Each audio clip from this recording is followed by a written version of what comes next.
G'day guys and girls, my name's Jamie Gray and welcome to another Australian car mechanic. Look, we got a test drive today and we caught up with Pierce. How you going, Pierce? Not Good bad, to see mate. you, mate. That's a go. Excellent. So look, we've got an awesome little kit that we're going to be having a look at today. What do you want to share with everybody what we're going to be having a look at? So what we're going to share today, Jamie, is this it's this diesel injector seat cutter we have here from Specialist Tools Australia.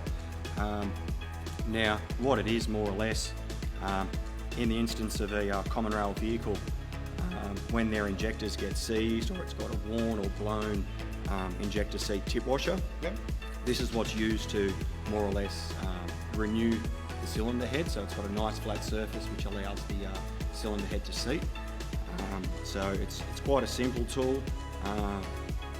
It can be difficult to use depending on the... I was going to say it's probably a bit of a specialty product, isn't it? It definitely is. You just got to know what you're doing and how far is too far. Because at the end of the day, it's purely up to the bloke behind the T-bar for the end outcome. And as long as you know if it's a tapered version or a flat style seating washer, you should be pretty well sweet. And you're pretty much matching the actual cutter to the cap nut of the injector. Excellent. So this here will purely mimic the cap nut of the injector. Awesome. So once you get that sorted, it's pretty well easy. Then you'll just screw it onto the shaft that has a square bez. And it'll allow you to turn it without turning the cutter. And then it'll just clip in like so. Beautiful. Away you go. So Pierce, we're about to cut you loose, mate, and get stuck in, but look, why don't we just show everybody first what's actually in the kit and how many sizes there are? So in this kit in particular, this is one of our smaller kits. We do have a more extensive kit. Now this one here is an 8-piece kit. It includes the T-bar and the reamer. Awesome. Now they are, as I said earlier, relative to the actual nozzle nut on the injector. So as long as you confirm that before you start, you're good. This one in my hand I've actually already had set up prior, so it's just all nice and tight, ready to roll. So it's just a matter of plugging in and hooking in. All right, let's have a go. Beautiful.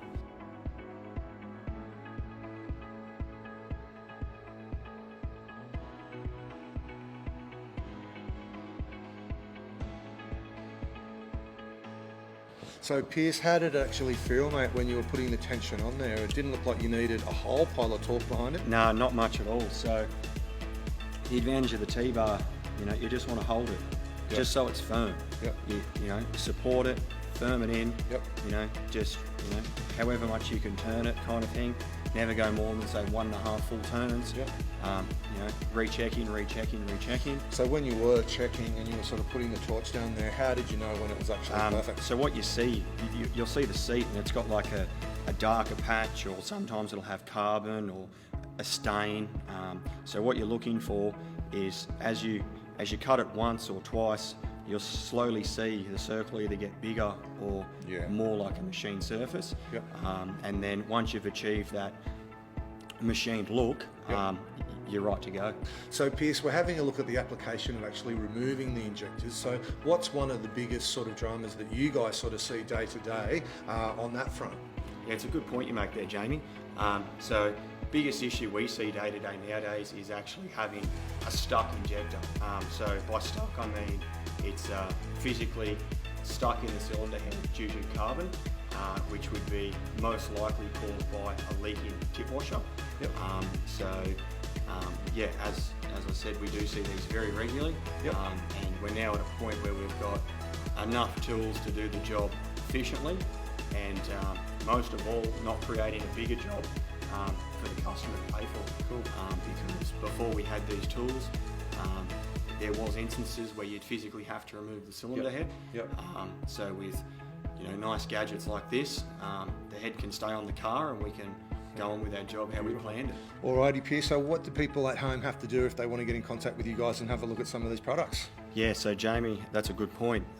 We're on the internet, of course, and social media. So you'll find us at waterindiesel.com.au. So there's a list of everything we sell there and what we distribute and so forth. And you can also drop us a line at 0262 80 4334. And you talk to one of the boys and I'm sure they can help you out. Excellent, mate. Thanks so much Beautiful. for letting us No, come down thank you, again. Jamie. Take care. Appreciate We'll catch you it. next time wearing No camera. doubt at all. I look forward to it. For everyone at home, make sure you stay really safe in the workshops out there, and we'll catch you really soon.